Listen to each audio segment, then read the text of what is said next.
বাঘের উপদেশ। এলেমের জোরই বড় জোর।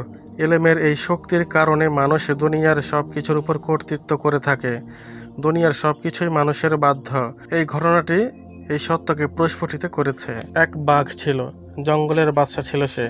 বৃদ্ধ হয়ে পড়েছিল। মৃত্যুর সময় যখন ঘনিয়ে আসলো, তখন সে তার একমাত্র বাচ্চাটিকে বলল, দেখ বাবা, মিলেমিশে থেকো, সবার সাথে দেখা সাক্ষাৎ করিও, সবার কাছে যেও, কিন্তু এই মানুষ জাতের কাছে যেও না। এই বস্তুটা বড় অত্যাচারী এবং জালেম। যদি কোনো সময় তার কাছে যাও তবে তোমার মস্ত বড় ভুল হবে, বিপদে পড়ে যাবা। এই উপদেশ প্রদানের পর জঙ্গলের সেই বাদশা ইন্তেকাল করলেন। তার মৃত্যুর পর তার বাচ্চা তার স্থলাভিষিক্ত হলো। এখন সে হলো জঙ্গলের বাদশা। বাঘের বাচ্চার অভিজ্ঞতা ছিল না। সে ভাবলো, আমার বাপ বলেছিল মানুষের কাছে যেও না, এই জিনিসটা বড়ই জালেম। সুতরাং দেখা দরকার মানুষ জিনিসটা কী রকম। আমার বাপ জঙ্গলের বাদশা হওয়া সত্ত্বেও এই জিনিসটাকে ভয় পেতেন। তার এত ক্ষমতা থাকা সত্ত্বেও এই বস্তুটিকে ভয় পাওয়ার কারণ কি? মনে হয় মানুষের শক্তি খুব বেশি।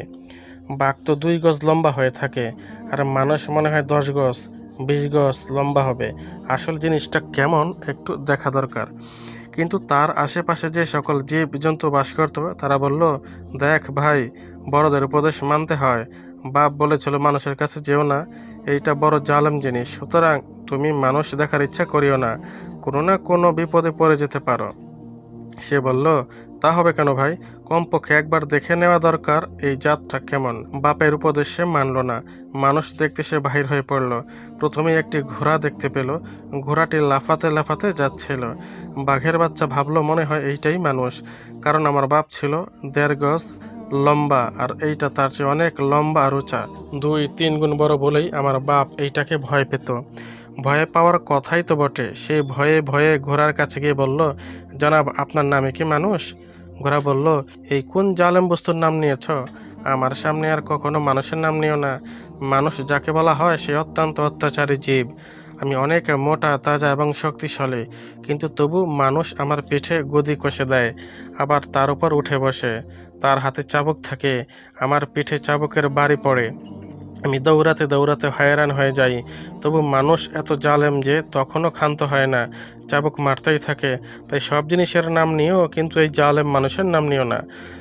এটা একটা মহা মুসিবত। বাঘের বাচ্চা ভাবলো, হায় আল্লাহ, মানুষ তাহলে কত বড় হবে! এই লম্বা চড়া জন্তুটিও মানুষকে ভয় পায়, আর বাপ তো ভয় পেতে পেতে মারাই গেলেন। কী রকম এই ভয়ঙ্কর মানুষটি! আরও আগিয়ে গেল। হঠাৎ একটি উট চোখে পড়ল। সে ভাবল, এইটাই হবে মানুষ। একটি অঙ্গও এর সোজা নয়, ঘাড় একদিকে, কোমর অন্যদিকে, পা গলি আরেক দিকে বাহির হয়ে কিম্ভূতকিমাকার আকৃতির এই জন্তুটি মানুষ হবে। এটা ঘোড়ার চেয়েও 4 হাত উঁচা। সে কাছে গিয়ে উটকে বলল, আপনার নাম কি মানুষ? উট বলল, আরে লা হাওলা লা কুওয়াতা, এইরকম জালেম চিজের নাম নিয়েছো তুমি? এর মতো জালেম আর হয় না। এই নাম আমার সামনে উচ্চারণ করিও না। আমি শুধু একা নই, আমার শত শত ভাই আজ এর হাতে বন্দি। আমার নাকের ডগায় ছিদ্রের মধ্যে দড়ি ঢুকিয়ে দিয়েছে। তারপর সেই দড়ি আমার সামনের ভাইয়ের লেজে বেঁধে দিয়ে শত শত জনকে সারি বেঁধে মানুষের একটি মাত্র ছোট বাচ্চা টেনে নিয়ে যাচ্ছে। আমরা কত কাঁদি, কত বিলাপ করি, কত চিৎকার দিই, কিন্তু মানুষের ছোট একটি বাচ্চা আমাদেরকে টানতে টানতে নিয়ে যায়। মানুষের কথার উপরে শত শত উটের একটি কথাও চলে না। এটা বড় জালেম চিজ। এই নাম আমার সামনে আর নিও না। বাঘের বাচ্চা বলল, হায় আল্লাহ, মানুষ কত বিরাট হতে পারে! এত বড় এই জন্তুটি, সেও মানুষকে ভয় পায়। ঘোড়া তো শুধু নিজের মুসিবতের কথা বলেছে, আর এটা দেখি তার সকল ভাতৃ সমাজের মুসিবতের কথা বয়ান করলো।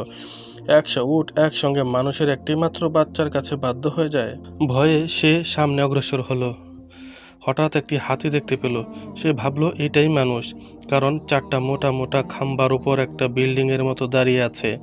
ছাদের উপরে যেন একটি পানির ট্যাঙ্ক রেখে দিয়েছে। সুতরাং মানুষ এইটাই। ভয়ে ভয়ে সে হাতির কাছে গিয়ে বলল, জনাব, আপনার নাম কি তবে মানুষ আপনাকে বলা হয়? হাতি বলল, তওবা আস্তাগফিরুল্লাহ, এই কোন মুসিবতের নাম নিয়েছ? আমার সামনে এই নাম উচ্চারণ করিও না। এই জিনিসটা বড় জালেম। আমার দেহ বিরাট হতে পারে, দেখতে মনে হয় একটি বিল্ডিং দাঁড়িয়ে আছে, তা সত্ত্বেও একটি মাত্র বাচ্চা মানুষ আমার পিঠে চড়ে বসে, তারপর তার হাতে লোহার হান্টার থাকে। একটু যদি এদিক ওদিক করি সেই লোহার হান্টার আমার গায়ে মেরে দেয়, আমার মাথায় মেরে দেয়। আমি শুধু কাঁদতে পারি, বিলাপ করতে পারি, আর কিছু করতে পারি না। ঘোড়ার মুখে তবু লাগাম লাগিয়ে সওয়ার হয়, আর আমাকে বিনা লাগামেই কাবু করে ফেলে। লাগামও নাই, আবার নাকের দড়িও নাই। তবু আমি মানুষের কাছে বাধ্য হয়ে পড়ি।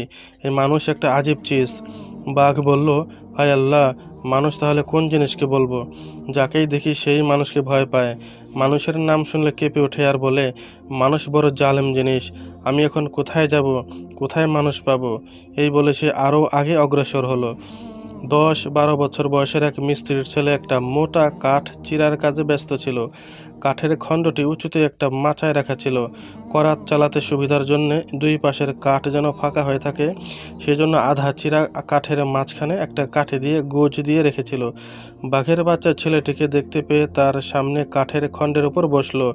সে কল্পনাও করতে পারেনি যে এই ছেলেটি মানুষ, কারণ সে ঘোড়া দেখেছে, উট দেখেছে এবং হাতি দেখেছে। সবাই মানুষকে ভয় পেয়েছে। এত বড় বড় জন্তু এই ছোট ছেলেটিকে দেখে ভয় পাওয়ার কথা নয়। সুতরাং এটা মানুষ বলে কল্পনাও হলো না তার। শুধু অনুসন্ধানের জন্য তাকে জিজ্ঞাসা করলো, ভাই, মানুষ কোথায় পাওয়া যায়? মিস্ত্রির ছেলে বলল, আমাকেই মানুষ বলা হয়। বাঘের বাচ্চা বলল, লা হাওলা লা কুওয়াতা। গজখানিক লম্বা একটা ছেলে বলছে আমি মানুষ। আমার বাপ কি তবে বোকা ছিল যে তোকে ভয় পাবে?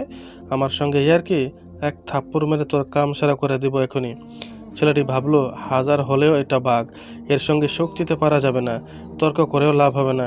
বুদ্ধির জোর না হলে শক্তি দিয়ে এর কাছে থেকে প্রাণে বাঁচা যাবে না। সে দেখলো যে কাঠের খণ্ডটি সে চিরার সময় একটা গজ ঠুকে দিয়েছিল, বাঘের লেজটি তার ফাঁকে ঢুকে গিয়ে নিচের দিকে ঝুলে আছে।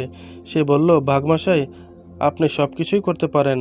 আপনি জঙ্গলের বাদশা, আপনার শক্তি আছে, আমার শক্তি নাই, তাই এই গোষ্ঠী আমি খুলতে পারছি না।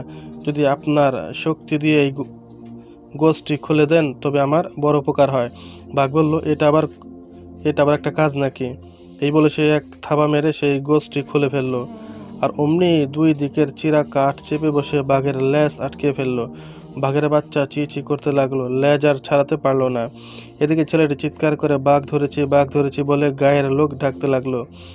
মুহূর্তের মধ্যে সারা গায়ের লোক জমা হয়ে বাঘের বাচ্চাকে বন্দি করলো লোহার খাঁচায়। মানুষ চেনার আগে সে মানুষের একটি বাচ্চার হাতে এখন বন্দি। সে এখন মানুষ চিনেছে, কিন্তু এখন আর চিনে কি লাভ?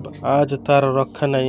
কেউ বলল মানলো, কেউ বন্দুক, কেউ দাবটি, মোট কথা যার কাছে যা ছিল তাই নিয়ে এসে বাঘের খাঁচা ঘেরাও করলো।